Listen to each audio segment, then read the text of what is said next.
Saudari-saudara yang dikasihi oleh Kristus, mengawali tahun baru ini, pasti banyak orang ingin memulai segala sesuatu dengan baik pula. Maka mari kita mengawali sesuatu yang baik, dan mari kita belajar dari apa yang kita rayakan pada hari ini. Hari ini gereja bersama dengan kita sekalian merayakan Hari Raya Santa Maria Bunda Allah. Bagaimana perayaan ini kita pahami sebagai umat beriman, dan akhirnya kita mengetahui atas perayaan ini. Ada dua hal yang perlu kita perhatikan bersama. Bahwasanya di dalam Hari Raya Santa Maria Bunda Allah, kita bersama-sama bersukacita bersama dengan Bunda Gereja, dengan kita memuji Bunda Maria atas kelahiran putranya yang terkasih, yakni Yesus Kristus. Dan yang kedua, kita juga bersama dengan Santa Maria Bunda Allah, kita ingin melihat lebih dalam lagi.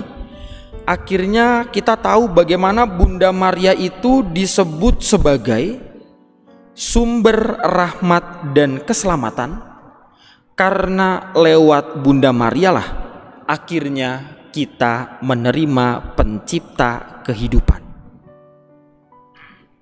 Saudari dan saudara yang terkasih dalam Kristus, dari apa yang dikatakan dalam dua poin tersebut, akhirnya kita tahu bahwa apa yang dikatakan dengan Injil itu menjadi sangat sesuai, menjadi sangat jelas, dan menjadi sangat selaras. Di mana dalam bacaan Injil yang baru saja kita dengar, kita melihat bagaimana kelahiran penyelamat dunia yang disambut oleh para gembala yang dengan cepat-cepat berangkat ke Bethlehem. Tetapi dalam peristiwa tersebut akhirnya kita melihat bagaimana Bunda Maria itu menyimpan segala perkara di dalam hati dan merenungkannya. Dari kesesuaian antara apa yang kita rayakan tentang Santa Maria Bunda Allah, sehingga kita sekarang ngerti posisi Bunda Maria itu menjadi posisi yang sangat istimewa, ditempatkan oleh gereja dan juga diperuntukkan bagi kita yang disebut sebagai umat beriman. Lalu pertanyaannya adalah, apa yang memampukan Bunda Maria sebagai Bunda Allah? Dan akhirnya Bunda Maria mampu menjalankan tugas perutusan dan bahkan mampu menjalankan yang namanya rencana keselamatan dari Allah itu sendiri. Yang dimiliki oleh Bunda Maria adalah iman yang total. Iman yang total yang diarahkan kepada Allah. Sehingga apapun yang terjadi pada hidupnya, Bunda Maria tetap mau menyerahkan hanya kepada Allah. Maka sekali lagi saya katakan, kata-kata yang terkenal yang selalu dikatakan oleh Bunda Maria, Maria menyimpan segala perkara itu di dalam hati dan merenungkannya.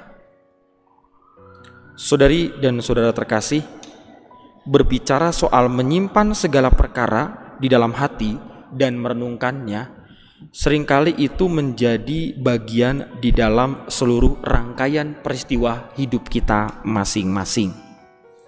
Tetapi bagaimana dalam kesempatan yang purnamat ini, bolehlah kita juga belajar dan mengingat tentang apa yang pernah dikatakan oleh seorang filsuf yang bernama Sokrates. Ia mengatakan, hidup yang tidak direfleksikan tidak layak untuk dihidupi.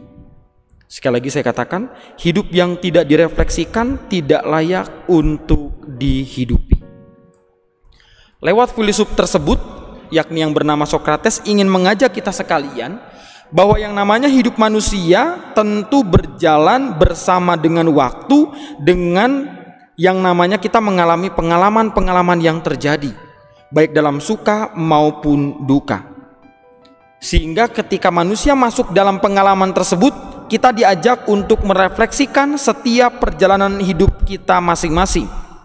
Sehingga jangan hanya berlalu saja. Sehingga kita bisa memetik nilai kebijaksanaan, kita bisa memetik akan segala sesuatu yang baru kita lihat, baru kita alami, dan sudah terjadi dalam kehidupan kita masing-masing. Sehingga kalau kita mau merefleksikan hidup, artinya refleksikanlah hidupmu itu sepanjang hari dan juga sepanjang tahun. Mungkin tadi malam menjelang tahun baru kita berefleksi atas kehidupan kita, itu betul. Tetapi bagaimana kita juga mampu memberikan diri kita kesempatan untuk merefleksikan kehidupan ini. Dan ternyata apa yang dikatakan oleh Sokrates, bahwasanya hidup yang tidak direfleksikan tidak layak untuk dihidupi, itu pun telah dilakukan oleh Bunda Maria terlebih dahulu. Sehingga yang namanya rencana keselamatan Allah tetap terus direfleksikan dalam pengalaman kehidupan sehari-hari, dan akhirnya ia tetap menjadi pribadi yang beriman. Seringkali manusia menjadi pribadi yang tidak beriman karena apa? Karena seringkali kita lupa untuk merefleksikan segala kehidupan ini. Seringkali juga kita mengatakan kalau kita hari ini menerima tidak baik, ya sudah kita menerima saja. Kalau hari ini kita menerima segala sesuatu yang baik dan bagus, ya sudah kita terima saja. Tidaklah demikian. Tetapi ketika ada sesuatu yang direfleksikan, pasti kita akan memetik segala sesuatu yang terbaik atas kehidupan ini. Bahkan di awal tahun ini, di tahun baru ini, biasanya banyak orang membuat sebuah niat-niat yang baik untuk mempersiapkan diri atas hari esok dan juga hari yang akan mendatang. Tetapi pertanyaan bagi kita sebagai umat beriman, siapkah kita menghadapi tantangan hidup dengan iman yang total seperti Bunda Maria? Apakah ada keraguan dari kita masing-masing ketika kita ingin mengawali tahun baru ini? Saya berani mengatakan kepada Anda, jangan ragu. Ingatlah terhadap apa yang sudah dikatakan di dalam bacaan pertama dan bacaan kedua. Di dalam bacaan kedua dikatakan, kalau kita tidak lagi disebut sebagai hamba, kita ini disebut sebagai anak Allah, maka kalau kita yakin kita ini adalah anak Allah, berarti kita juga adalah ahli waris Allah sendiri. Berarti kita ini istimewa. Kalau kita ini istimewa, berarti ada sesuatu yang mau Allah pesankan, ada sesuatu yang mau Allah berikan kepada kehidupanmu, sekalipun itu tidak enak.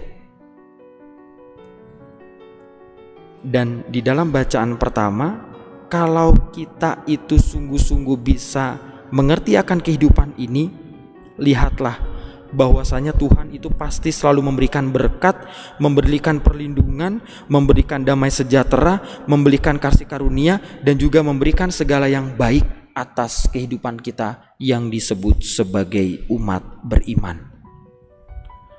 Saudari, saudara terkasih, mari di awal tahun ini, mari kita mulai kembali perziarahan hidup kita ini. Kita meyakini bersama dengan Bunda Allah, yakni Bunda Gereja, yang selalu hadir dalam perjalanan hidupmu lewat doa-doa, lewat devosi, lewat segala apapun yang kita panjatkan kepada Tuhan. Ia selalu memberikan segala yang terbaik atas kehidupan ini. Dan bersama dengan Bunda Maria, mari kita belajar setia kepada Tuhan. Dan juga kita mau mengingat tentang doa Salam Maria. Di dalam doa Salam Maria, di bagian yang terakhir, seringkali kita mengucapkan dan mendoakan, Santa Maria Bunda Allah, doakanlah kami yang berdosa ini. Maka menutup homili ini, mari saya mengajak Anda sekalian, kita berdoa satu kali Salam Maria secara perlahan-lahan dengan kesungguhan hati. Kita doakan bersama-sama. Salam Maria, penuh rahmat Tuhan sertamu. Terpujilah engkau di antara wanita, dan terpujilah buah tubuhmu Yesus. Santa Maria Bunda Allah, doakanlah kami yang berdosa ini, sekarang dan waktu kami mati. Amin.